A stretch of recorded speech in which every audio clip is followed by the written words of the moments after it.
Hello, everyone. Welcome to another session of the School of Thought podcast. So glad that you could join us today. I have myself a special guest that I am extremely excited about, very excited about. His name is Chris Desruisseaux.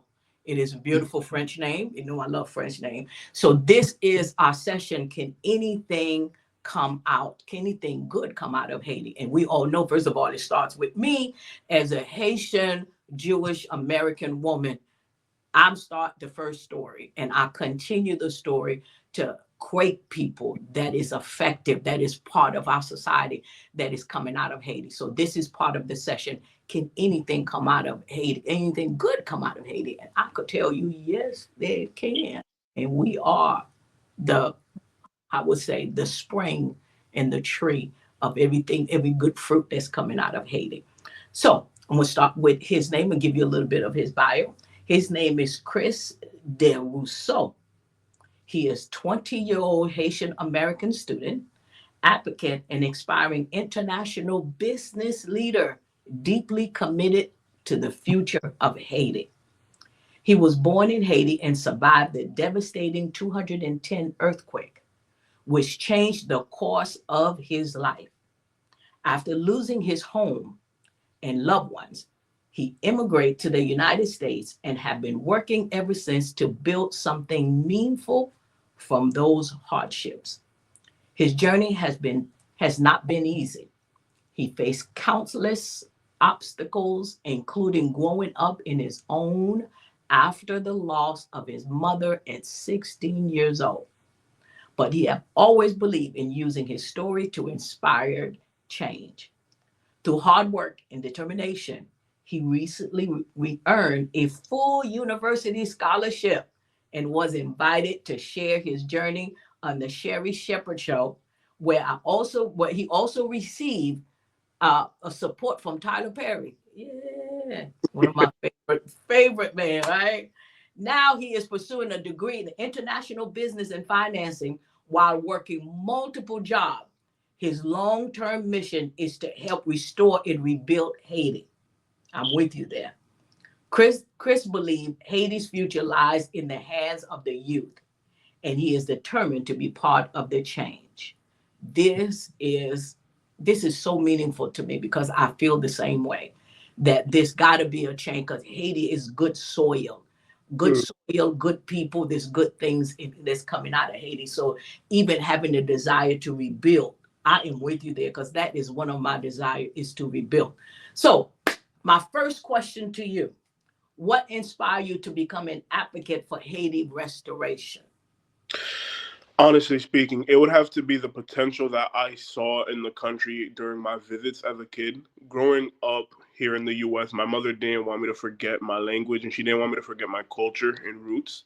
So she consistently, every summer, she would have me go back home, spend the summertime there, the entire summer, all 3 months there, so I could pick up on the culture, language, and just the people and the land where I come from. And my mother was very passionate about her home.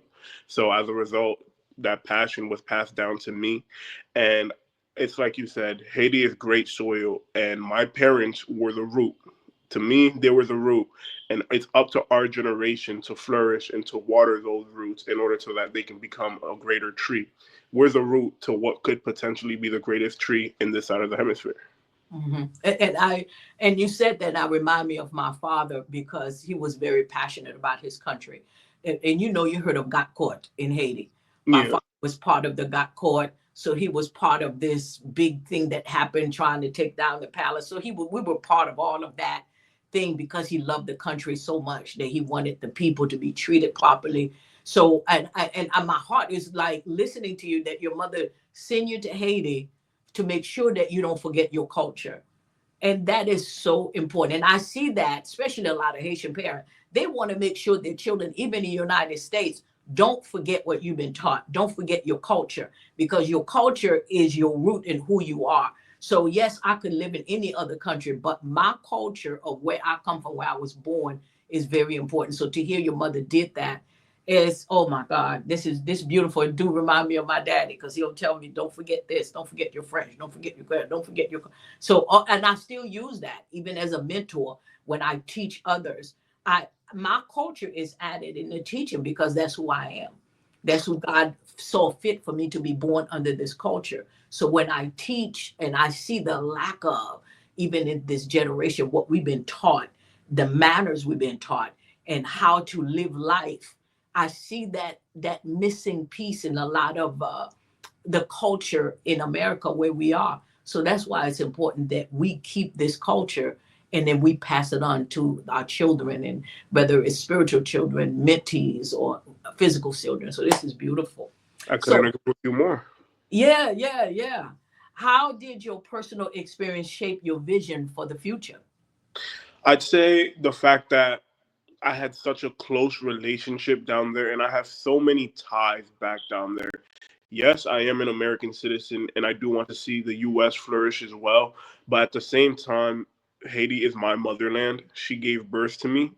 While yes, I am living here, and this country has raised me, I feel like as a Haitian American, part of the diaspora, it's my duty to give back to the country that saw fit to give me birth, the country that nurtured my parents, the country that gave me my roots. So Haiti is my strength, and as a diaspora, I feel like it is our duty. It's up to us to make sure that we return that same strength that Haiti provided for us growing up in order to see the country back on its feet the way that it should be, the way that our forefathers meant for it to be. And I believe that it will be, for we have more people like yourself and like myself that have the mind, the tenacity, the passion to get it done. And even if we keep passing it on down to the next generation, because Haiti is a beautiful place, and it have me the soil itself is rich. It's a beautiful Caribbean place to not only for vacation to live.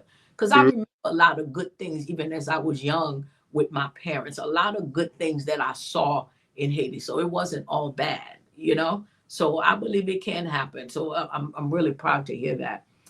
My next question to you: what role do you see young people playing in the future of Haiti? So I have an expression that I like to use. I love to farm and I love to garden. So I like to think of us, our role as this generation of Haitians is we're to be the farmers. We're to till the land, we're to water it, we're to nurture it, and we're supposed Mhm. to lay the seeds and foundation for where our children and our future generations will be able to enjoy the fruits of our labor. Our Mhm. parents themselves already established the platform. There's already an existing platform in Haiti. Now, what we need to do is build on that platform and scale it to a point where our children can push it to the world. If you Mhm.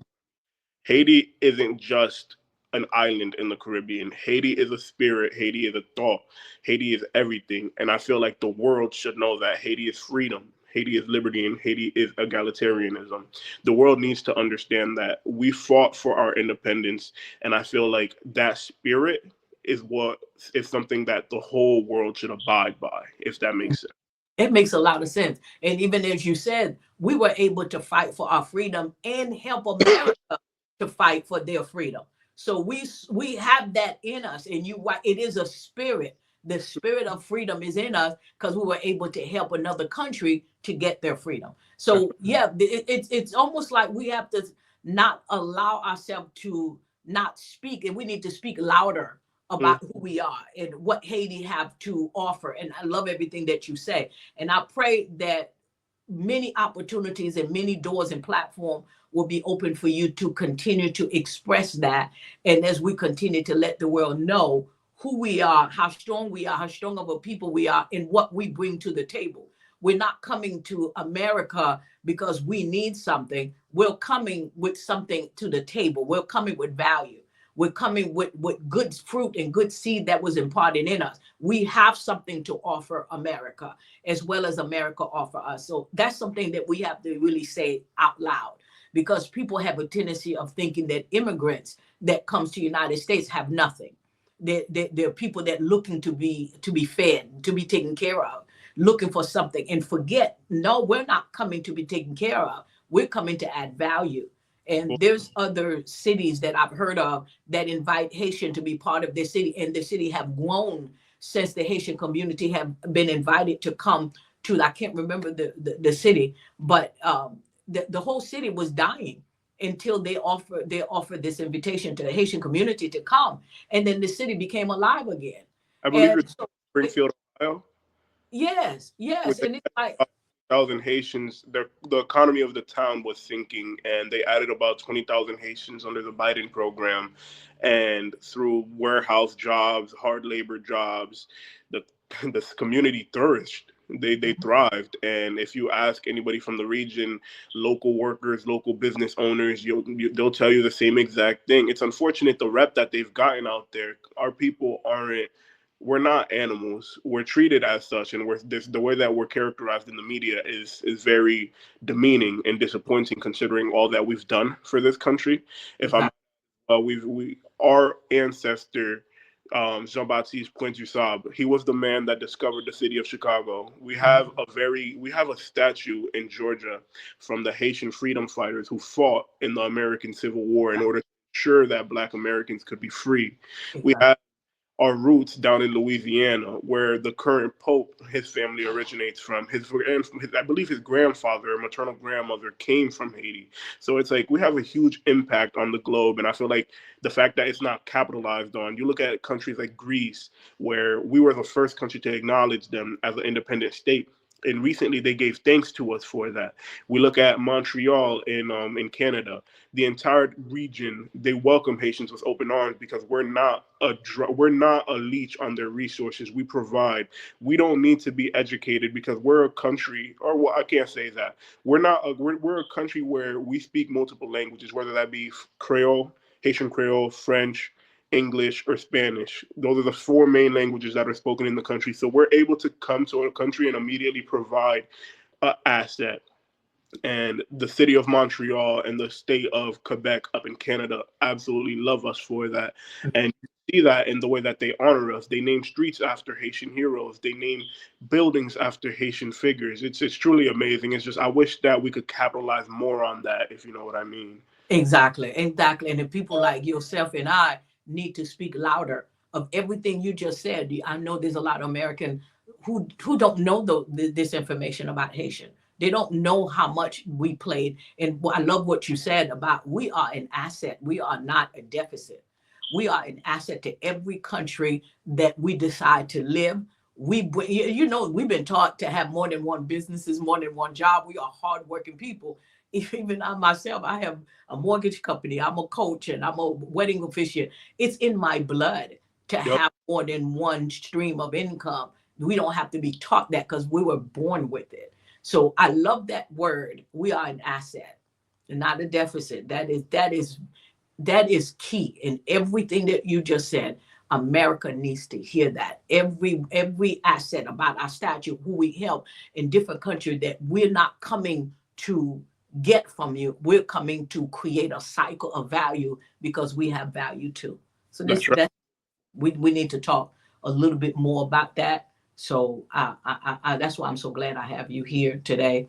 This is beautiful. So my next question, uh, can you tell us more about your current project and long-term goals? So as of right now, the current phase I'm at, I'm trying to just develop myself so that I can have. I'm trying to develop myself in terms of business acumen and establishing credibility in order so that later down the road, 3 to 5 years from now, when I'm taking actions and actually like getting my hands dirty and going into the field and helping out, that I have the credibility and I have the resume that backs up the work that I want to move, the policy that I want to push, if that makes sense. The goal for me right now, I plan on transferring. I'll be done at my current university this December, and I plan on transferring in the spring of 2026.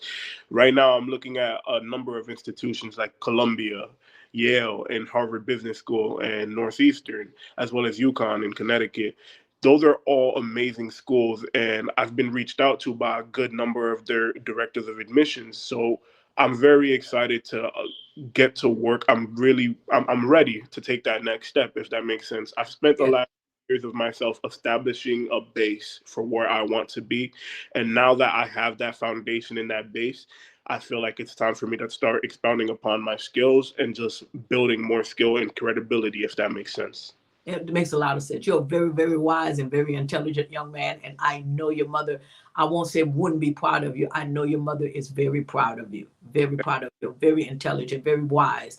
So, and the part that get me is like, oh, Tyler Perry helped you and supported you. Oh my God. Meaning that he saw something. He saw the value because he's just not going around just helping anybody that doesn't want to help themselves. So, and that's what millionaires and successful people do. They help people that want to help themselves. They just see, I just need one more step. I could do the rest. We're not lazy people at all. We're very educated people. We love to be educated. We love to study. So I know your mother is proud of you. I'm proud of you. So this is really cool. All right. How do you balance school, work, and your mission-driven intuition? It's very Initiative. I'm sorry. it's very, very difficult, but I understand that I have to manage. Because Mhm. sacrifices that I make today in terms of my time, my social life, and just being out with friends and having a good time will be rewarded to me tenfold tomorrow. So I realize that time is the greatest asset that somebody can have. And I realize how much growth and how much investment can be used and can be done through using your time wisely. So I like to break down my schedule. I follow block programming. So I have blocks for education, I have blocks for my work.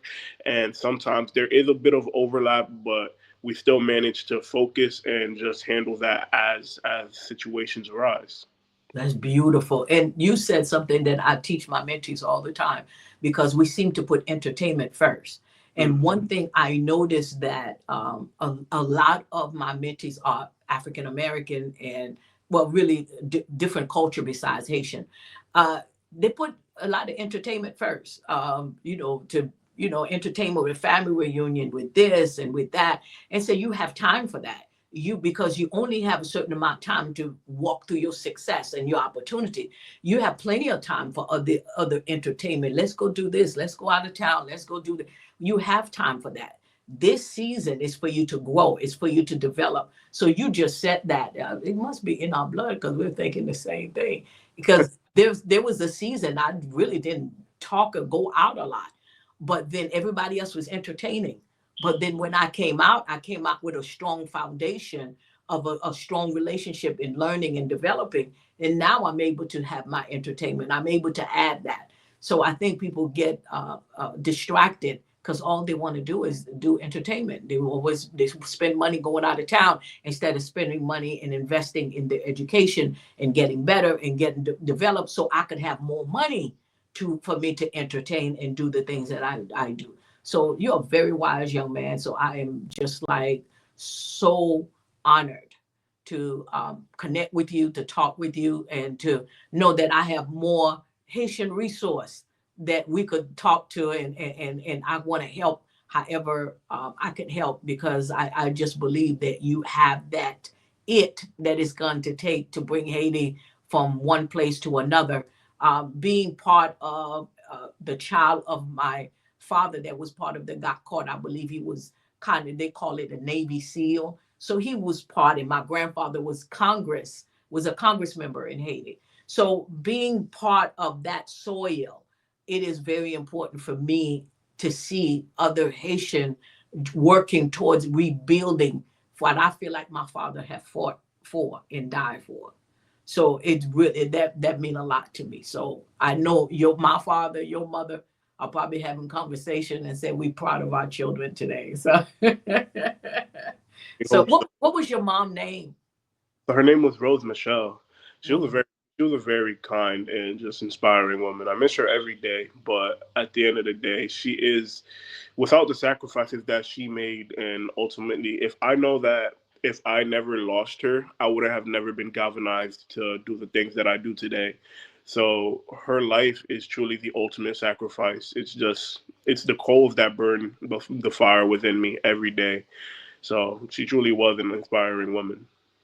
You talk Beautiful. about And um, don't you ever let that go. Don't you ever let that go. Keep that And you know, I don't know, maybe when you become president of Haiti, I could say I know him.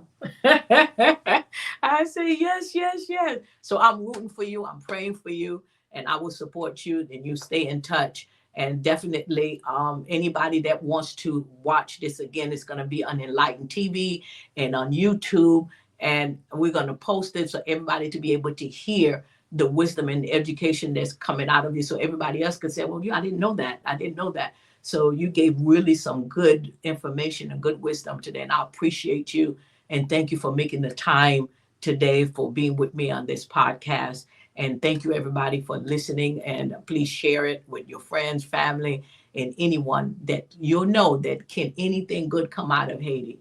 And Chris Desruisseaux is one of them that came out of Haiti, besides myself. All right. And we honor our family, we honor our parents, honor your mom, honor my dad, and we thank them and thank God for using them, for bringing us into this earth and to teach us and impart wisdom in us that we will continue to use every day of our lives. So I bid you much, much more success. And I know you are going to do great. And it is an honor to talk to you and connect with you. Thank you. Yes.